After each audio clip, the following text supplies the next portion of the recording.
இந்த நேரத்திலும் திண்டுக்கல் பகுதியில கர்த்தருடைய ஊழியத்தை 55 ஆண்டுகளாக மிகவும் சிறப்பாய் செய்து அநேக ஊழியர்களை உருவாக்குவதற்கு தேவன் அவர்களை ஒரு கருவியாய் பயன்படுத்தி 74 ஆண்டுகளை அவர்கள் கடந்த போதிலும் தேவன் வல்லமையாய் தம்முடைய பணியில சிறப்பாய் பயன்படுத்தி முதிர் வயதின் பலவீனத்தில அவர்கள் சில நேரங்களிலே சோர்வடைந்திருந்த போதிலும் தேவன் தம்முடைய பலத்தால் இடைக்கட்டி தேவனுக்கு மகிமையாய் ஆசீர்வாதமாய் பயன்படுத்தி கொண்டு வருகின்ற நம்முடைய அன்பு சகோதரர் மைக்கேல் ஆறுமுகம் அவர்கள் இன்றைய நாளிலும் மரணத்திற்கு பிறகு என்ன நடக்கும் என்கின்ற கருத்தின் கீழாக கர்த்தருடைய வார்த்தையை நம்மோடு பகிர்ந்து கொள்ள இருக்கிறார்கள். கடந்த வாரத்திலும் கூட அவர்கள் பலவீனப்பட்டிருந்தார்கள். அவர்களுக்காக நாம் ஜெபித்தோம். நம்முடைய ஜெபத்தை தேவன் கிருபையாய் ஏறெடுத்து அவர்களுக்கு பரிபூர்ண சுகத்தை கொடுத்து இன்றைய நாளிலும் நம் மத்தியில தேவன் அவர்களை கூட்டி சேர்த்திருக்கிறார். இந்த நேரத்திலும் கர்த்தருடைய வார்த்தையை நம்மோடு பகிர்ந்து கொள்ளும்படியாய் திண்டுக்கல் பகுதியில கர்த்தருடைய ஊழியத்தை செய்து வரக்கூடியதான அருமையான சகோதரர் மைக்கேல் ஆறுமுகம் அவர்களை அன்போடு அழைக்கிறேன்.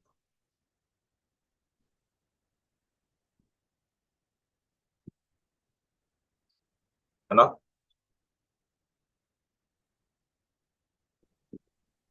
இந்த அருமையான அதிகாலை வேலையில உங்கள் யாவரையும் இந்த காணொளி காட்சி மூலமாய் சந்திப்பதிலே மிக்க மகிழ்ச்சி அடைகின்றேன். தேவனுடைய பெரிதான கிருபையாலே நாம் கடல் கடந்து வாழ்ந்த போதிலும் கூட தொடர்ந்து நாம் அவருக்குள்ளாக நிலைத்திருப்பது மிகப்பெரிய மகிழ்ச்சியையும் சந்தோஷத்தையும் கொடுக்கக்கூடிய ஒரு செயலாக காணுகிறது.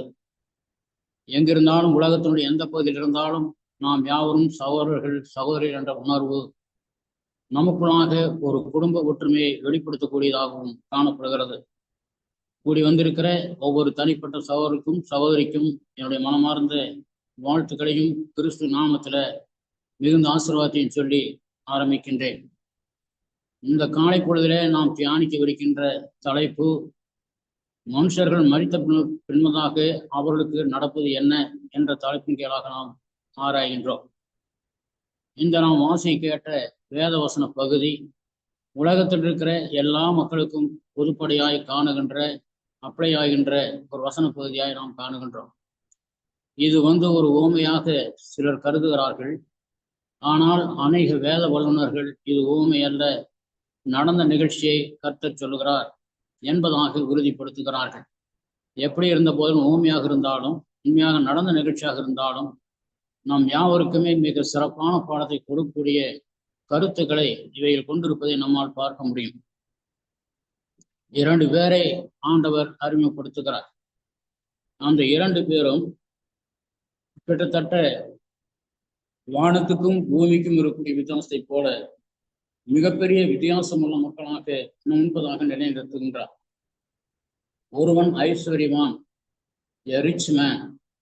அந்த ஐஸ்வர்யவான் மிக சுகபோகமாக, மிகுந்த ஆடம்பரமாக, மகிழ்ச்சியாக உடுத்துவதிலும் உண்ணுவதிலும் உறங்குவதற்கான உறைவிடத்திலும் மற்றும் தான் செல்லும் இடமெல்லாம் மிகுந்த பகட்டு மிகுந்தவனாக அந்த மனிதன் வாழ்ந்து கொண்டிருந்தான். நாம் சர்வ சாதாரணமாக நம்முடைய ஊருக்குள்ளாகவே பார்க்கின்றோம். ஆடம்பரமாய் வாழுகிறவர்களுக்கு ஏழை எளியவர்களோ பிச்சைக்காரர்களோ ஒரு பொருட்டாகவே காணப்படாது.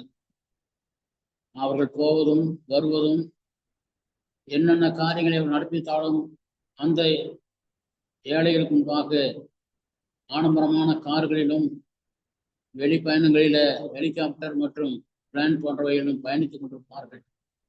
இப்படிப்பட்ட முறையிலே போய் கொண்டிருக்கிற மக்களுக்கு ஏழைகளை பற்றிய கண் பார்வை இருக்க முடியாது. அந்த மனிதனுக்கு அடுத்த வீட்டிலே பங்களாவுக்கு முன்பாக கேட்டுக்கு முன்பாக ஒரு பிச்சைக்காரன். நாய்கள் அவனுடைய சரீரத்தில் இருந்த பருக்களை நெக்கி கொண்டிருந்த நேரத்துல நாய்கள் மட்டுமே அவனுக்கு நண்பர்களாக இருந்தார்கள். அவனால் எழுந்து நடக்க முடியாது என்று நம்புகிறேன். அவனுடைய வயிறு ஒட்டி போய் எலும்பும் தோலுமாய் காட்சியளித்து அந்தந்த நேரத்துல பசி நேரத்துல ஒரு கூழோ கஞ்சியோ கூட கிடைக்கப்படாத சூழ்நிலையில அவன் கிடந்திருக்க வேண்டும்.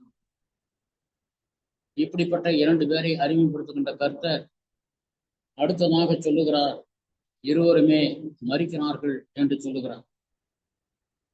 இருவருமே மரிக்கிறார்கள். இரண்டு பேரும் மரித்த பொழுது ஐஸ்வர்யவான், தரித்திரன் லாசரு என்று வித்தியாசம் பாராமல் மரணமானது ஒரே மாதிரியாக சம்பவிக்கிறது. அவன் ஐஸ்வர்யவானுக்காக ஒரு விசேஷத்த மரணமோ, ஏழை தரித்திரனுக்கு தாழ்ச்சியான ஒரு மரணமோ ஏற்படவில்லை.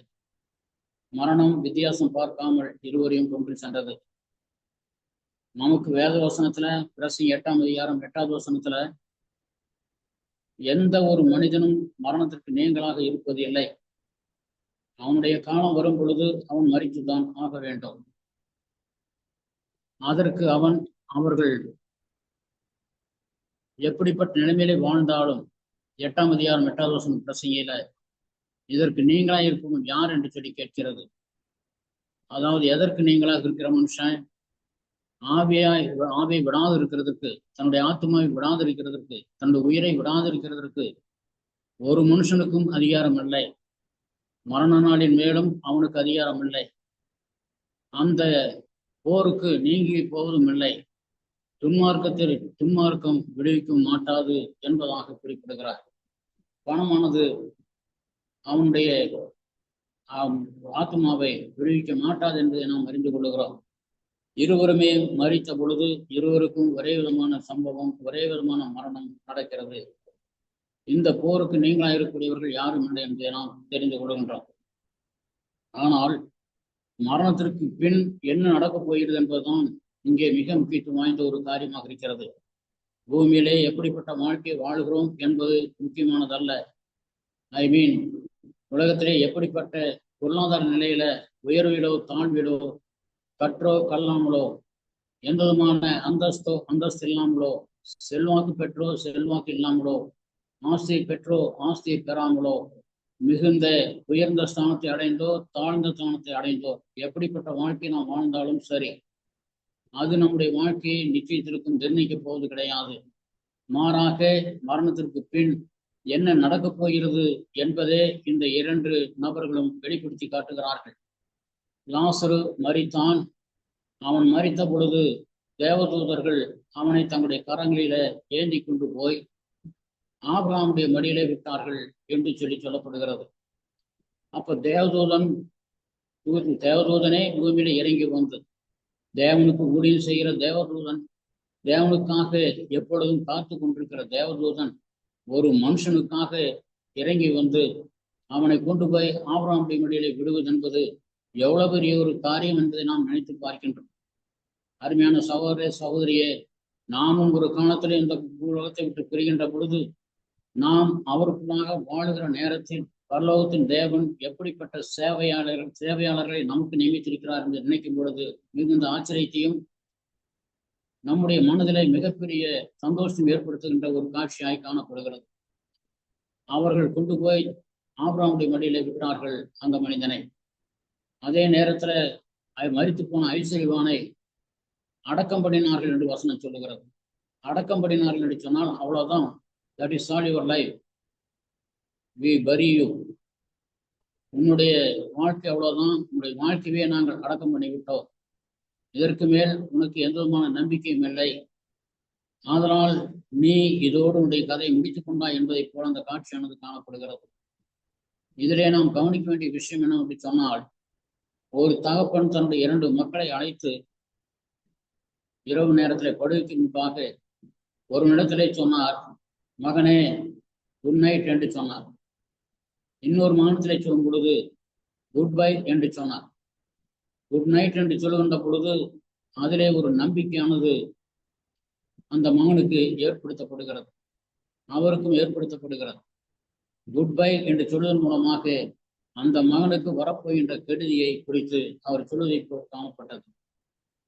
இன்னொரு வார்த்தையிலே சொன்னால், நான் மரிக்கப் போகிறேன், நீயும் என்னோடு கூட வரப்போகிறாய், ஒரு காலத்துல நாம் பரலோக ஆசீர்வாதங்களை சந்திக்கப் போகிறோம் என்று ஒரு மகனிடத்திலும், இன்னொரு மகன் நீ வாழ்கிற துன்மார்க்கமான வாழ்க்கையில உனக்கு குட் பை சொல்லி இதோடு உன்னுடைய கதையை முடிக்கிறேன், உன்னுடைய கதை முடிந்தது என்பதை போல அந்த தகப்பன் சொன்னதாக ஒரு உதாரணம் சொல்வது உண்டு. அதனால் இப்பொழுது ஐஸ்வர்யவானுக்கு குட் பை, லாசருக்கு குட் நைட் என்று சொல்கின்றார். மறுபடியும் சந்திப்போம் எங்கே? பரலோகத்துல என்பதை போன்ற ஒரு காட்சியானது விவரிக்கப்படுகிறது. ஆண்டவருக்குமாக ரட்சிப்படைந்தவர்கள், பரலோகத்தின் தேவனுடைய கரங்களுக்குமாக அடங்கி இருக்கிறவர்கள் யாவரும் நம்ம உலகத்திலே ஒருவருக்கு விட்டு சென்றாலும் மீண்டும் சந்திப்போம் என்று சொல்லுகின்ற நல்ல ஒரு நம்பிக்கையோடு புறப்பட்டு செல்லுகிறோம். இந்த நாளிலும் கூட இந்த ஐஸ்வர்யவான் அப்படி செல்ல முடியவில்லை, லாசருவோ அப்படி செல்ல முடிந்தது. சரி, ஆபிரகாமுடைய மடியிலே கொண்டு போய் போடப்பட்டான் என்று சொல்லப்படுகிறது. அப்படி என்றால் என்ன அர்த்தம்? ஆபிரகாமுடைய மடி எங்கே இருந்தது? ஆபிரகாம் இறந்து எத்தனையோ வருஷங்கள் ஆகிவிட்டது என்று நாம் நினையாதபடி அது சந்தோஷம் மிகுந்த ஆனந்த இருப்பிடமாக, ஜனங்கள் எல்லோரும் மிக அதிகமாய் மகிழ்ச்சி கொண்டாடுகின்ற ஒரு இடமாக காட்சியளித்தது. அதைத்தான் வேத வசனமானது பரதீசு என்று சொல்லி அழைக்கப்படுகிறது. பேரடைஸ் என்ற ஆங்கில வார்த்தையை பயன்படுத்துகிறது. அந்த பேரடைஸ் என்று அழைக்கப்படுகிற பரதீசுக்குமாக ஆபிரகாம் ஏற்கனவே மரித்து அங்கே உயிரோடு இருந்து கொண்டிருக்கிறார். உலகத்திலே மரித்த அவர் பரலோகத்திலே மகிழ்ச்சிகரமாக இந்த பரதீசிலே இருந்து கொண்டிருக்கிறார். அந்த சந்தோஷம் மிகுந்த ஆபிரகாமுடைய மடியில இந்த ஏழை ஐஸ்வர்யவான், இந்த ஏழை லாசரு, உடம்பெல்லாம் பருப்பு நிறைந்தவனும், பார்வைக்கு விகாரமாய் காணப்படக்கூடியவனும், புறக்கணிக்கப்பட்டவனும், நாய்களின் நண்பர்களாய் கொண்டிருந்தவனும் ஆகிய அந்த மனுஷன் ஆபிரகாமுடைய மடியிலே கொண்டு போய் போடப்பட்டான் என்பது மனதிற்கு மிகப்பெரிய திருப்தியையும் இன்னும் அதிகமான நம்பிக்கை நமக்கு ஏற்படுத்தக்கூடியதாக இருக்கிறது. எனவே மரணத்திற்கு பின்பதாக ஒரு மனிதன் கர்த்தருக்குள்ளாக இருந்து, ரட்சிக்கப்பட்டவனாக இருந்து வாழ்ந்து, உண்மையுள்ள விசுவாச வாழ்க்கை கடைசி வரைக்குமாய் வாழ்ந்து உலகத்திற்கு பெய்வானால் அவனுக்கு பரதீசு காத்து கொண்டிருக்கிறது.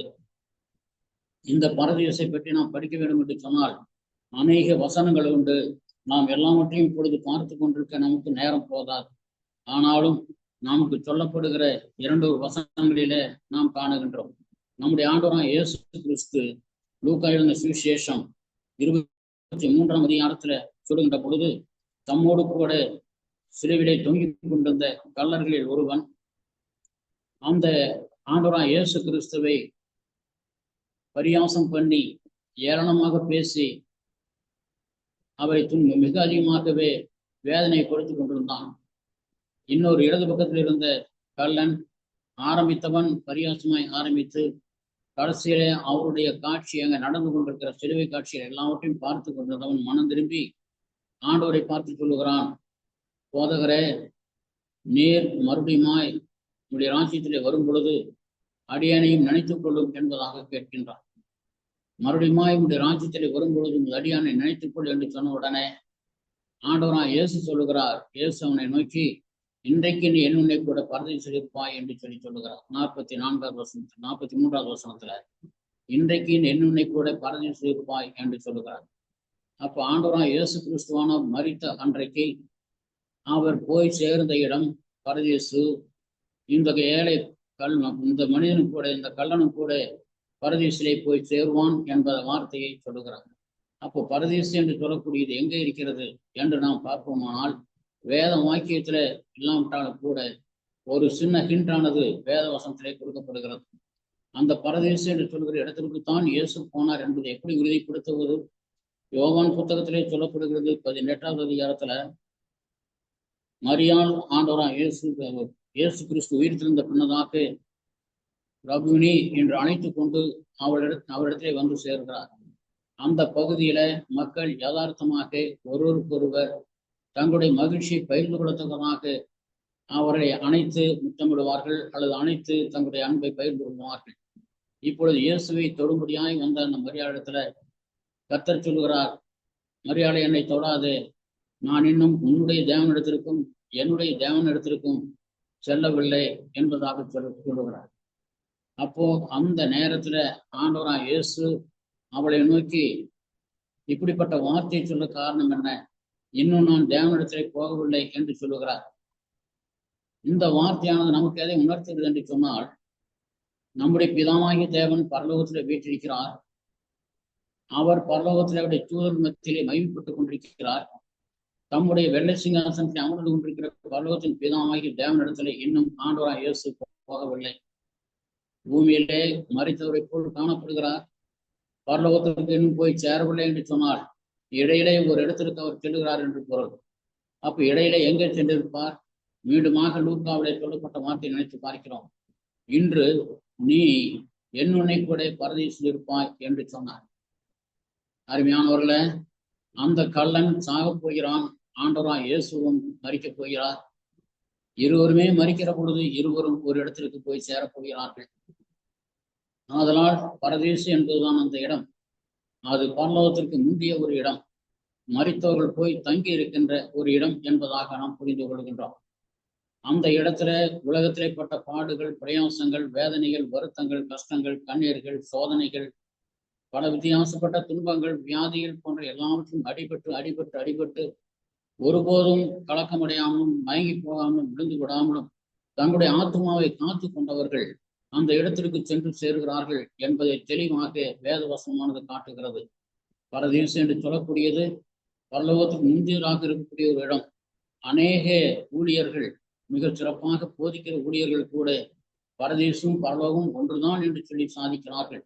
இரண்டும் ஒன்றல்ல, பரலோகத்திற்கு நான் இன்னும் போகவில்லை என்று அவர் சொல்லும் பொழுதே பரதீசு அதற்கு முன்பான ஒரு இடத்திலே காணப்படுகிறது என்று ஆண்டவர் உறுதிப்படுத்துகிறார். மாத்திரமல்ல, அப்போஸ்தலனாகிய பவுல் 2 கொரிந்தியர் 12ஆம் அதிகாரத்தில் முதல் 4 வசனங்களே பேசிக்கொண்டு வரும் பொழுது, நான் 14 ஆண்டுகள் முன்பதாக ஒரு மனிதனை அறிவேன் என்று குறிப்பிடுகிறார். அந்த மனிதன் சரீரத்தில் இருந்தானோ ஆவியில் இருந்தானோ நான் அறியேன் என்று சொல்லிவிட்டு அடுத்த வசனத்துல 3ஆவது வசனத்தை சொல்லும் பொழுது, அந்த மனுஷன் பரதீசுக்குள் எடுத்துக்கொள்ளப்பட்டு மனுஷரால் பேசப்படாததும் வாக்குக்கு அடங்காத வார்த்தையும் கேட்டான் என்று அறிந்திருக்கிறேன் என்று குறிப்பிடுகிறார். இதிலே நாம் முக்கியமாய் பார்க்கின்றோம், அந்த மனிதன் ஆவிக்குரிய முறையிலே போனாரோ சரீரத்திலே போனாரோ அவருக்கு தெரியாது என்று சொல்கிறார். நிச்சயமாக அந்த சரீரமானது ஒரு இடத்தை தாண்டி, அக்னி மண்டலம் என்று சொல்லப்படுகிற இடத்தை தாண்டி உலகத்தினுடைய எந்த ஒரு பொருளுமே செல்ல முடியாது. அதனால் அந்த மனுஷன் பரதீசத்தில் எடுத்துக்கொள்ளப்பட்டான் என்று சொல்லும் பொழுதே அவருடைய சரீரத்திலே செல்லவில்லை என்பது வசன ரீதியாக உண்மையாக இருக்கிறது. இன்றைய அறிவியலே நாம் கற்றுக்கொள்கின்றோம், 5 மண்டலங்களை கொண்டிருக்கக்கூடிய வானம், இந்த ஆகாய விரிவு, காக்கா, குருவி, கழுகு, ஏரோப்ளேன் போன்றெல்லாம் பறக்கக்கூடிய இடம் ஆகாய விரிவு. இந்த ஆகாய விரிவு முதல் வானம். இந்த முதல் வானத்திற்கு அடுத்ததாய் காணப்படக்கூடியது 2ஆம் வானம் ஆகிய 5 மண்டலங்களை கொண்டிருக்கக்கூடிய பகுதி.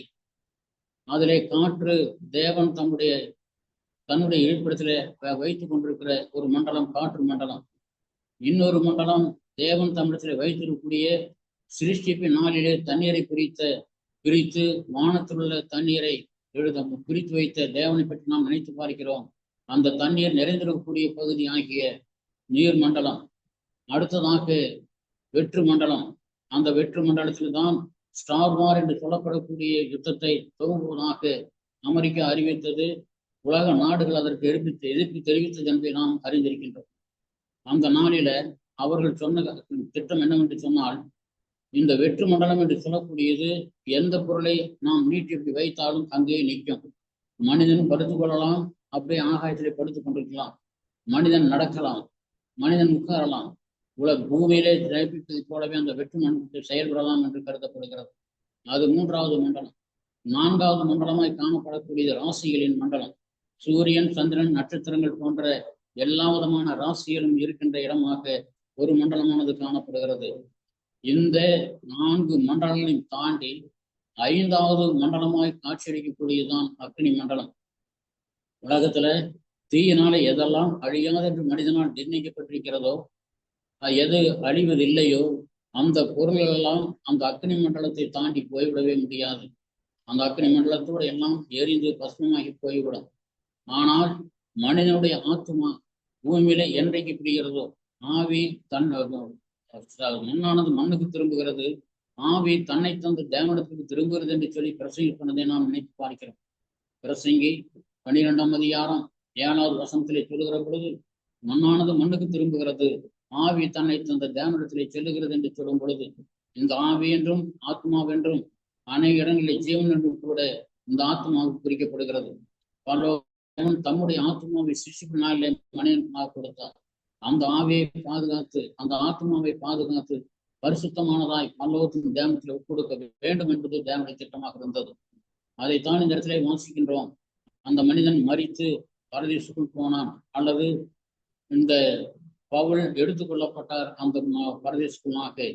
அவருடைய வாழ்க்கை அப்பொழுது ஒரு பேரடைஸாக, ஒரு ஆனந்தமளிக்கும் இடமாக மாறுகிறது என்பதிலே சந்தேகம் இல்லை. அங்கே ஆபிரகாம் போயிருந்தார். பவுல் அங்கே போய் பார்த்து திரும்பி இருக்கிறார் ஆத்மாவில. இந்த ஐஸ்வர்யவான் கதையில, லாசரு கதையில, லாசரு அந்த பரதேசமாக போய் சேர்ந்தான் என்பதாக நாம் பார்க்கின்றோம். இந்த லாசரு போய் சேர்ந்த பொழுது அங்கே இன்னொரு பகுதியானது இருக்கிறது. அந்த பகுதியானது வேதனை உள்ள இடம் என்பதாகத்தான் நாம் எடுத்துக்கொள்ள முடியும். ஆங்கிலத்திலே பேரடைஸ் என்று சொல்லி பரதேசை அழைக்கிற அந்த வார்த்தையோடு இந்த வேதனை உள்ள இடம் என்று அழைக்கப்படக்கூடியது கெகன என்று சொல்கின்ற வார்த்தையானது பயன்படுத்தப்படுகிறது. இந்த கெகன என்று சொன்னால் டார்ச்சரஸ் என்று சொல்லப்படுகிற பெயரும் சொல்லப்படுகிறது. அதாவது மிகுந்த டார்ச்சர் கொடுக்கிற ஒரு இடம். அந்த மிகுந்த டார்ச்சர் கொடுக்கிற வேதனை இடமாக இன்னொரு பகுதி காணப்படுகிறது. அந்த இடத்தில்தான் இந்த ஐஸ்வர்யவான் பங்கடைகிறார். இப்படி இருவருமே இரண்டு பகுதியை பங்கடைந்த பொழுது அந்த வேதனையுள்ள இடமானது நரகத்தின் சாயலாகவும், அந்த பரதேசம் என்று சொல்லக்கூடியது பரலோகத்தின் சாயலாகவும் இருப்பதை நாம் நினைத்து பார்க்க முடியும், கற்பனை பண்ணி பார்க்க முடியும். இந்த இரண்டு இடங்களையும் கொண்டிருந்த இடமாக அந்த உலகமானது காணப்படுகிறது. அது மறு உலகம் என்று கூட சொல்லலாம். கண்ணுக்கு புலப்படாத ஒரு உலகம் என்பதாகத்தான் நேரடி பொருள்.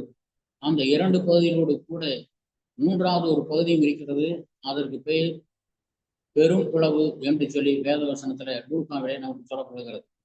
ஆபிரகாமை நோக்கி இந்த ஐஸ்வர்யவன் கேட்கிறான், தகப்பனாய் ஆபிரகாமே, நான் மிகுந்த அக்னியின் பிரச்சனையினால என்னுடைய நாவுகள் எல்லாம் வறண்டு போய்விட்டது.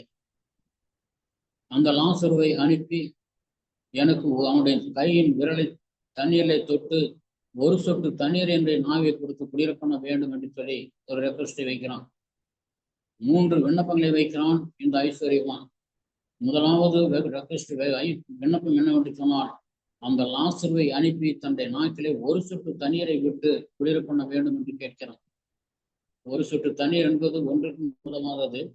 ஆனாலும் அந்த அளவுக்கு நம்முடைய வேதனைகள் அங்கே பெருகி இருந்தது. தன்னால் சமாளிக்க முடியவில்லை. மிகுந்த கதறல், மிகுந்த அழுகை, மிகுந்த கசப்பு, மிகுந்த துக்கம், மிகுந்த வெறுமை உணர்கின்ற சூழ்நிலை, வெறுப்பு ஏற்பட்ட நிலைமை, ஏதாவது வழியிலே தனக்கு ஒரு சொட்டு தண்ணீரோட கிடைக்காதா என்று ஏங்குகிற ஏக்கம். அப்படிப்பட்ட நிலைமையில ஆபிரகாமை கேட்ட பொழுது ஆபிரகாம் சொல்லுகிறார், மகனே, நீ பூமியில் இருந்த பொழுது நீ மிகுந்த சந்தோஷத்தை அனுபவித்தாய், இவனோ தீமையை அனுபவித்தான். மிகுந்த நன்மைகளை நீ அனுபவிக்க வேண்டும் என்ற எண்ணத்தோடு மட்டுமே வாழ்ந்து கொண்டிருந்த காரணத்தினால அந்த நன்மைகளை எதையெல்லாம் விரும்பினாயோ அவையெல்லாம் நீ பெற்று அனுபவித்தாய். உன்னுடைய நாவுக்கும் உன்னுடைய சரீரத்துக்கும் எதையும் நீர் விலக்கி வைக்கவில்லை, எல்லாவற்றையும் நீர் அனுபவித்துக் கொண்டு வந்தாய். அப்பொழுது உனக்கு மிகப்பெரிய சந்தோஷம் உண்டாயிருந்தது. ஆனால் இந்த லாசரு தன்னுடைய வாழ்க்கையில சந்தோஷம்னால் என்ன என்றே தெரிந்து கொள்ளாத அளவிற்கு அவன் வாழ்ந்து கொண்டிருந்தான். இப்பொழுதோ அவன் தேற்றப்படுகிறான், நீ வேதனைப்படுகிறாய். வாழ்க்கையினுடைய மாற்றத்தை நினைத்துப்பார் என்பதை போல காணப்பட்டது. உலகத்திலே நாம் வாழ்ந்து கொண்டிருக்கிற வாழ்க்கையிலேயே பரதேசின் வாழ்க்கையை வாழ்ந்து காட்ட முயற்சி பண்ணுவோமானால் அது நிச்சயமாக நமக்கு பரதேசத்தை கொண்டு போய்விடும். உலகத்திலே, உலக மகிழ்ச்சியில, உலக சந்தோஷங்களில பலதரமான தீமையான சந்தோஷங்களை நாம் எதிர்பார்த்து செயல்பட்டு கொண்டிருப்போமே ஆனால் அது அப்படியே நம்மை புரட்டி போட்டு விடும். பரலோகத்துக்கு போகிற பொழுது நாம் போவோம் என்ற நம்பிக்கையோடு வாழுகிற ஒவ்வொருவருக்கும் பரதேச முன்னணியாய் காணப்படுகிறது. அந்த முன்னணியில நாம் அனைவருமே ஆதாமிலிருந்து இந்த நிமிஷம் வரைக்குமாக மரித்த மனிதர்கள் அங்கே சந்தோஷமாய் வாழ்ந்து கொண்டிருக்கிற பரதேசுக்கும் பூமியிலே சுகமாய் வாழ்ந்து விட்டு உலகத்தை விட்டு பிரிகிறவர்கள் அவர்களே ஆச்சரியப்படத்தக்கதாக அவர்கள் வேதனை இடத்தில் இருக்கின்ற காட்சியையும் பார்க்க போகிறார்கள். இதுதான் மரித்த பின்பதாக ஏற்படுகின்ற முதல் மாற்றம். இதுதான் நடக்கப் போகிறது முதல் காரியமாக.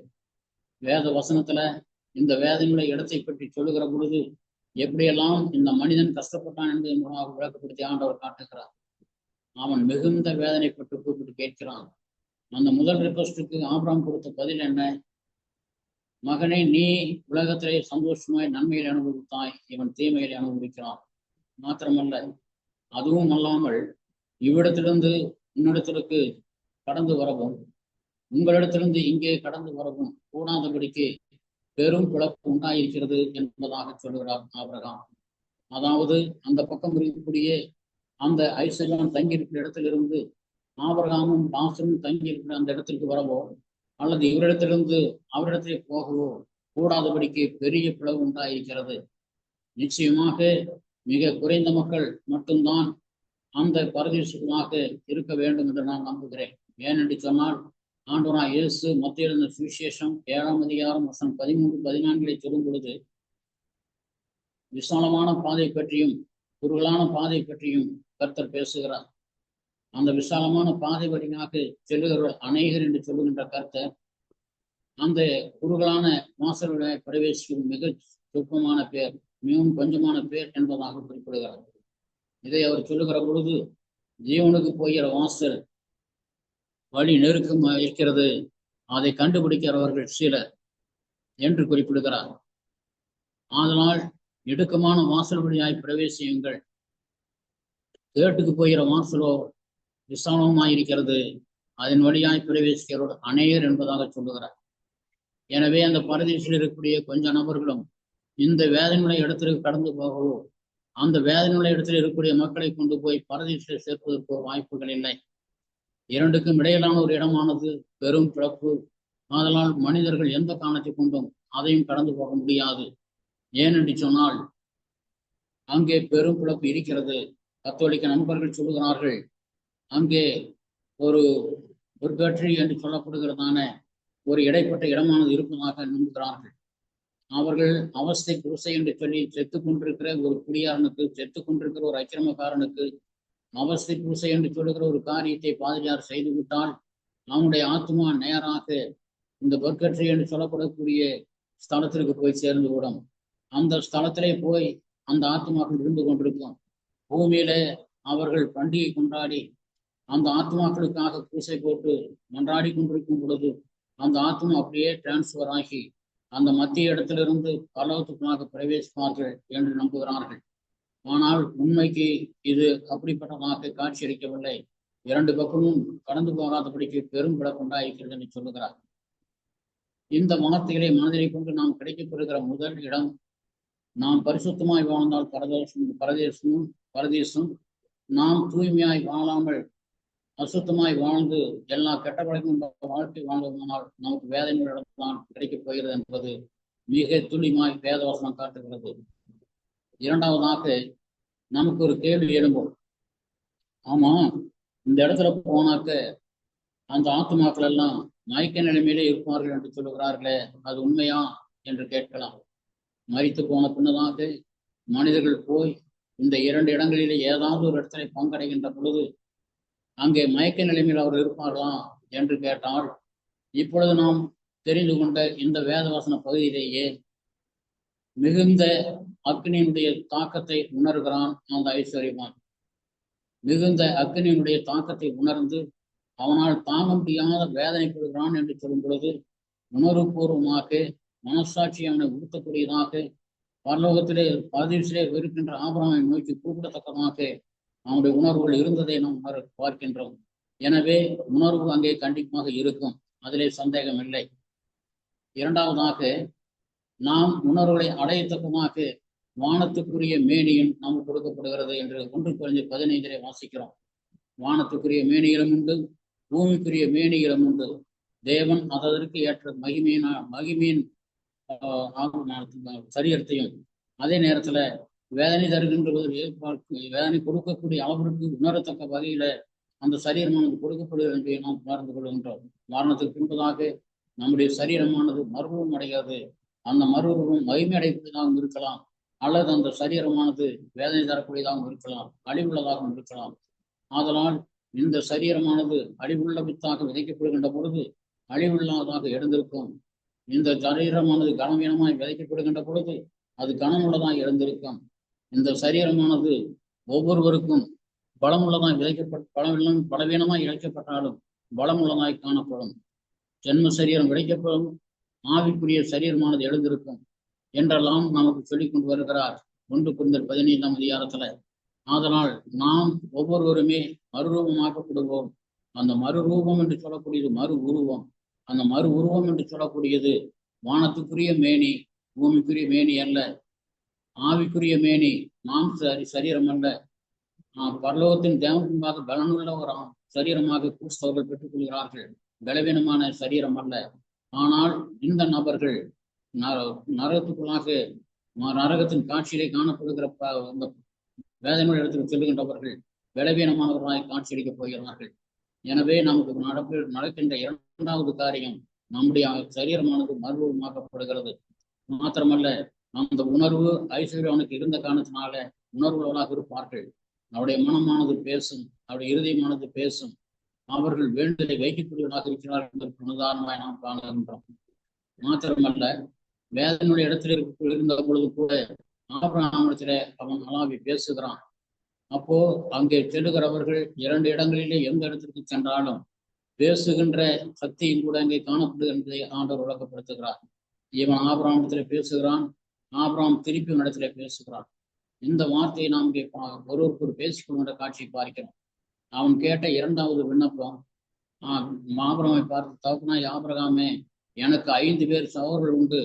அவர்களும் இந்த வேதனை இடத்துல வந்து என்னை போல கஷ்டப்படாதபடிக்கு அவனை என்னுடைய வீட்டுக்கு அனுப்ப வேண்டும் என்று சொல்லி அடுத்த வேண்டுதலை வைக்கிறான்.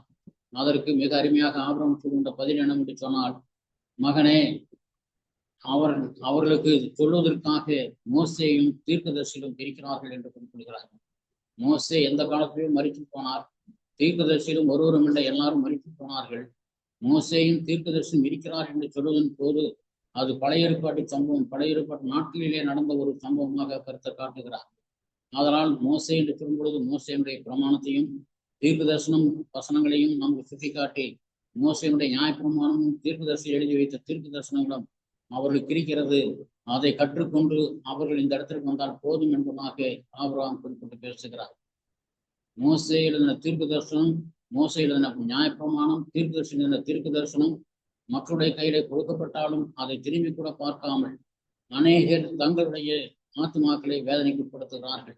எழுதப்பட்டிருக்கிற வசனத்தின் மேலே அவர்களுக்கு ஆவல் இல்லாமல் அதை புறக்கணிக்கக்கூடிய மக்களாய் காணப்படுகிறார்கள். அதன்படி செய்யாமல் கூட அதை புறக்கணிக்கிறார்கள். அடுத்ததாக நாம் பார்க்கின்ற பொழுது இந்த வேத வசனங்கள் கொடுக்கப்பட்டிருப்பதை கவனம் செலுத்தாமல் வாழுகிற மக்களுக்கு நேர்கின்ற கதி இதுதான் என்பதை காட்டுகிறது. அதற்கு அவன் சொல்லுகிறான், அப்படியல்ல தகப்பனாய் ஆபிரகாமே, அவன் தீர்க்கதரிசிகளுக்கு செவிகொடு. ஆபிரகாம் சொல்லுகிறார், அவன் தீர்க்கதரிசிகளுக்கு செவிகொடாவிட்டால் மரித்தோரிலிருந்து ஒருவர் எழுந்து போனாலும் அவர்கள் நம்ப மாட்டார்கள் என்பதாகத்தான் ஆபிரகாம் சொல்லுகிறார். அப்பொழுது இவன் சொல்லுகிறான், அப்படியெல்லாம் தகப்பனாய் ஆபிரகாமே, மரித்தோரிலிருந்து ஒருவர் நாங்கள் இடத்திலே போனால் அவர்கள் நம்புவார்கள் என்பதாக குறிப்பிடுகிறான். ஆனால் உண்மைக்கு அவர்கள் அப்படி மனம் திரும்ப போவது கிடையாது. ஏன் என்று சொன்னால், முதல் காரியம், மரமானது தெற்கே விழுந்தாலும் கிழக்கே விழுந்தாலும் விழுந்த இடத்திலேயே கிடக்கும் என்று சொல்லி பிரசங்கி 11ஆம் அதிகாரத்திலே குறிப்பிட்டு பேசுகிறார். அதாவது மரத்தை பற்றி சொல்லவில்லை, மனிதன் செத்து போனால் அவ்வளவுதான் நம்முடைய ஆத்துமா, அதற்கு மேல் மாற்றம் கொண்டு வருவதற்கு எந்த வாய்ப்பும் கிடையாது. ஆனாலும் மனிதனுடைய ஆத்மா எந்த நிலையில் சாகிறதோ அந்த நிலைமையில் போய் சேருவார்கள் இல்லாமல் மறுபடியும் பூமிக்கு அவர்கள் வருவது என்பது இயலாத விஷயம். உலகத்தில் இருக்கின்ற வசனங்களை விட்டுவிட்டு அற்புதம் நடக்க வேண்டும், அடையாளம் நடக்க வேண்டும் என்று சொல்லி எதிர்பார்க்கிற மக்களுக்கு ஒரு மிகப்பெரிய சாட்டை ஏறி மரித்தோர்ந்தே ஒருவனை எழுப்பி அவனை போய் சொல்ல சொன்னாலும் நிச்சயமாக மனிதர்கள் கீழ்ப்படிய போவதில்லை, மனம் திரும்ப போவதில்லை. இந்த இடத்துல இந்த மனிதன் ஐஸ்வர்யவான் அற்புதத்தை எதிர்பார்க்கிறான், அற்புதமாக நடக்கப் போவதில்லை என்பதை ஆபிரகாம் தெளிவாக்குகிறார். இந்த 3 கேள்விகளுக்கும் அவனுக்கு பதிலளித்து கொடுத்த ஆபிரகாம் தன்னோடு கூட இருக்கிற லாசருவை சந்தோஷமாய் தன் மடியிலே அமர்ந்து வைத்திருப்பது மரணத்திற்கு முன்பதாக நடக்கின்ற மிக அற்புதமான ஒரு காட்சியாய் காணப்படுகிறது. 3வது காட்சியாக நாம் பார்க்கின்ற விஷயம், அவர்கள் உயிர் தரக்கூடியவர்களாக இருக்கிறார்கள். உலகத்திலே வாழுகிற காலத்துல அவர்கள் உயிர் தருதலை பற்றி மக்கள் நினைத்து பார்ப்பதில்லை. செத்தால் செத்ததோடு முடிந்து கொடுக்கிறது என்று சொல்லி நினைக்கிறார்கள். அப்படி அல்ல, மரித்த பின்னதாக மனிதன் ஒரு காலகட்டத்தில் உயிர் தருவான். அந்த சரீரமானது மண்ணிலே கிடத்தப்பட்டு அது அரித்து போய் ஒன்றும் இல்லாமல் போய்விடுகிறது. ஆனால் ஆத்மாவோ அழிவதில்லை. யெகோவா சாட்சிக்காரர்கள் சொல்கின்ற மிகப்பெரிய ஒரு பொய்யான போதனை, மனிதன் மரித்து அடக்கம் பண்ணப்பட்டு கல்லறையோடு இருந்து விடுகிறான், அந்த ஆத்மா அழிந்து விடுகிறது. அதன் பின்னதாக இயேசு கிறிஸ்து வருகிற போது யாரெல்லாம் அவருக்குள்ளாக மறித்தார்களோ அவருடைய ஆத்மா சரீரத்தில் உலக பிரகாரமான சரீரத்தோடு எழுந்து வரும். அப்பொழுது 1000 வருட அரசாட்சி உருவாகும் என்று சொல்கிறார்கள். முழுக்க முழுக்க தப்பான உபதேசம். மனிதனுடைய சரீரம் டிக்கே ஆகி அழிந்து உருவழிந்து போகும். ஆத்மாவோ சாவதில்லை என்பதாகத்தான் வேதம் சொல்லுகிறது. மரித்த பின்னதாக நம்முடைய ஆத்மா சாவதில்லை, நம்முடைய ஆத்மா நிலைத்திருக்கும். லாசருவும் ஐஸ்வர்யவானும் ஒரு உதாரணமாக நான் அல்ல, தேவனுடைய வசனம் சொல்லுகிறது, ஆண்டவராய் இயேசு கிறிஸ்து பேசுகிறார். அதனால் நாம் மரித்த பின்பாக நாம் கிடைக்கின்ற மற்றொரு காரியம், நம்முடைய ஆத்மா சாகாமல் பிடித்துக் கொண்டிருக்கும். ஆனால் எந்த இடத்துல இருக்கிறது என்பதுதான் மிகப்பெரிய ஒரு கேள்வியாக இருக்கிறது. நிறைவாக 4வது காரியம், கிறிஸ்துக்குள் மரித்திருக்கக்கூடியவர்கள் கர்த்தருடன் என்றென்றைக்கும் இருப்பார்கள் என்ற ஒரு கான்செப்டையும் சொல்லி நான் நிறைவு செய்ய விரும்புகிறேன். பரதேசில் இருக்கக்கூடிய பரிசுத்தவான்கள் கர்த்தரோடு கூட இருப்பார்கள் என்று சொல்லி நாம் ஒரு அடையாளத்தை காணுகிறோம். அதாவது 1 தெசலோனிக்கேயர் 4ஆம் அதிகாரத்துல வசனம் 13வது வசனத்துல, அன்றியும் மரித்தோர் நிமித்தம் துக்கப்படுவர்களை பார்த்து சொல்லுகிறார், அவர்களை பற்றி நீ அறியாமல் இருப்பது நல்லதல்ல, உனக்கு நீ அறிய வேண்டும் என்பதாக வலியுறுத்துகின்ற பவுல் அடுத்த வசனத்துல 14ஆம் வசனத்திலே சொல்லும் பொழுது, இயேசுவானவர் மரித்து பின்பு உயிர் எழுந்தார் என்று விசுவாசிக்கிறோமே, அப்படியே இயேசுக்குள் நித்திரை அடைந்தவர்களையும் தேவன் தம்மோடை கூட கொண்டு வருவார் என்று சொல்லுகிறார். இங்கே கவனிக்கிறோம், நாம் பரிசுத்தவான்களாக இருக்கக்கூடிய நாம் இந்த உலகத்திற்கு பிரிந்தால் அது மரணம் அல்ல, அது நித்திரை, தூங்கி எழுந்திருப்பதை போன்றது. நாம் தூங்கிக் கொண்டே இருந்து பிறகு காலையில எழுந்திருக்கும் பொழுது எவ்வளவு மனதிலே சுறுசுறுப்பும் சந்தோஷம் உண்டாயிருக்கிறதோ அதுபோலதான் நம்முடைய மரணம்.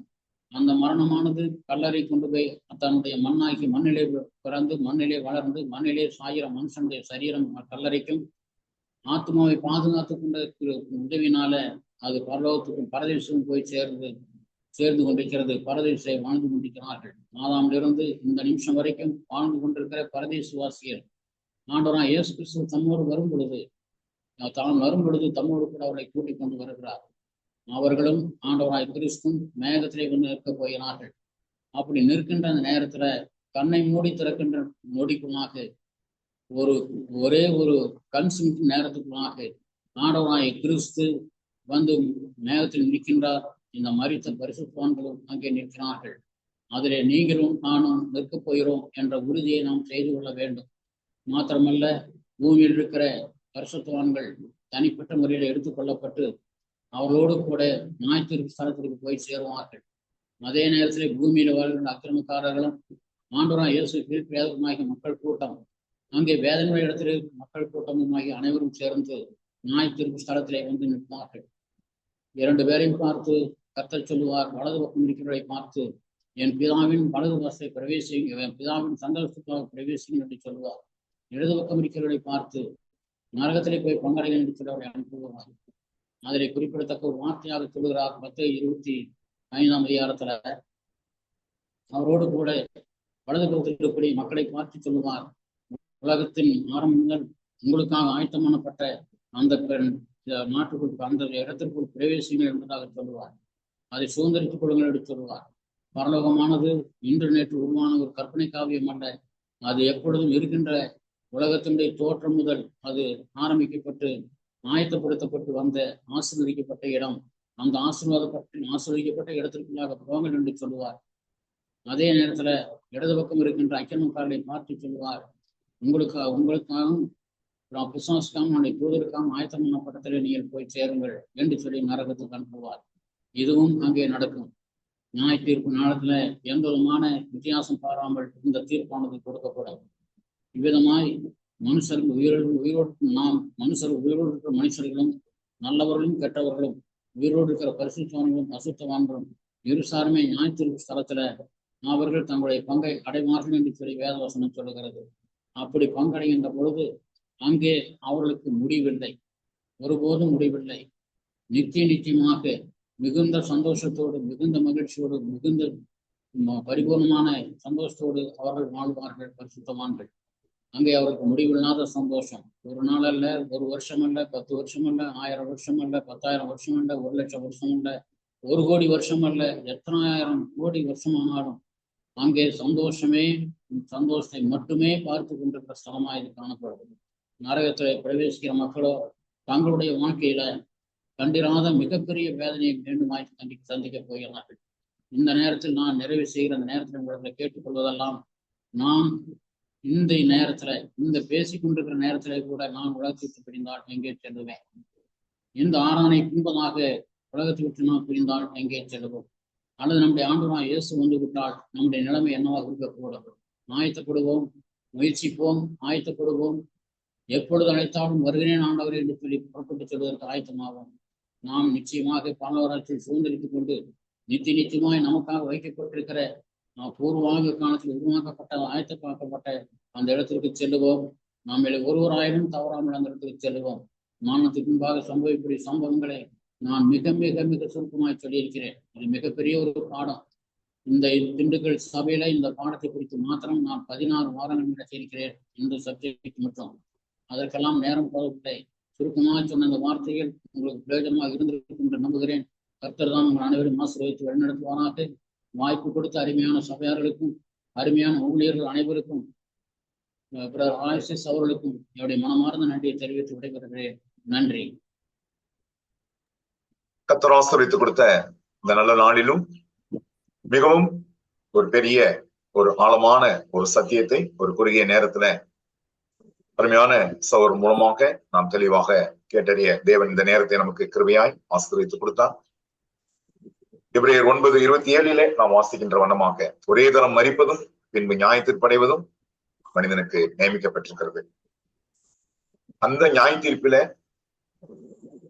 நாம் உங்களுக்காக ஆயத்தம் பண்ணப்பட்டிருக்கிற ராஜ்யத்தை சுதந்திரித்துக் கொள்ள வாருங்கள் என்று நாம் தேவனால் இயேசு கிறிஸ்துவால் அழைக்கப்படும்படியான ஒரு வாழ்க்கை வாழ்கிறோமா, அல்லது பிசாசுக்காகவும் அவன் தூதர்களுக்காகவும் ஆயத்தம் பண்ணப்பட்டிருக்கிற நித்திய நரக அக்னியிலே போங்கள் என்கின்ற ஒரு வார்த்தையை கேட்க நாம் ஆயத்தமாயிருக்கிறோமா?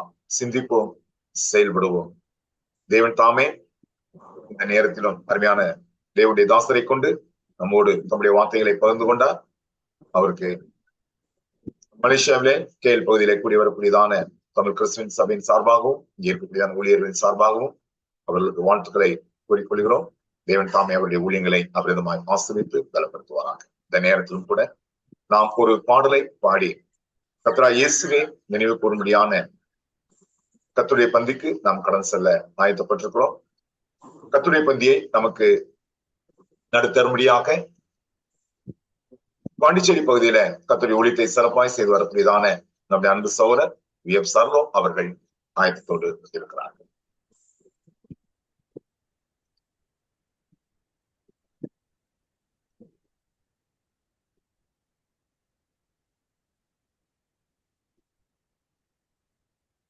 பாடல 25வது என்னுள்ள பாடல் விந்தை கிறிஸ்து இயேசு ராஜா என்கின்றதான பாடலை நாம் பாடி விந்தை கிறிஸ்து இயேசு ராஜா உந்தன் சிலுவையின் மீட்மை உந்தன் சிலுவையின் மீட்மை சுந்தரமிகும் இந்த பூவில் சுந்தரமிகும் இந்த பூவில் எந்த மேன்மைகள் எனக்கு இருப்பினும் எந்த மேன்மைகள் எனக்கு இருப்பினும் விந்தை கிறிஸ்து இயேசு ராஜா உந்தன் சிலுவையின் மீட்மை உந்தன் சிலுவையின் மீட்மை திரண்ட ஆஸ்தி உயர்ந்த கல்வி செல்வாக்குகள் எனக்கு இருப்பினும் திரண்ட ஆஸ்தி உயர்ந்த கல்வி செல்வாக்குகள் மிக இருப்பினும் குருசை நோக்கி பார்க்க எனக்கு, குருசை நோக்கி பார்க்க எனக்கு, உரிய பெருமையாவும் அற்பமே, உரிய பெருமையாவும் அற்பமே, விந்தை கேரு சுராஜா, உந்தன் சிலுவையின் மீன்மை, உந்தன் சிலுவையின் மீன்மை, குருசி ஆசிக்கெல்லாம் ஓற்றமற்றால் ஜீவநதியாம், குருசி ஆசிக்கெல்லாம் ஓற்றமற்றால் ஜீவநதியாம், துங்கரத்த ஊற்றில் மூழ்கி, துங்கரத்த ஊற்றில் மூழ்கி, தூய்மையடைந்து மேன்மை ஆகினேன், தூய்மையடைந்து மேன்மை ஆகினேன், விந்தை கேரு சுராஜா, உந்தன் சிலுவையின் மேன்மை, உந்தன் சிலுவையின் மேன்மை.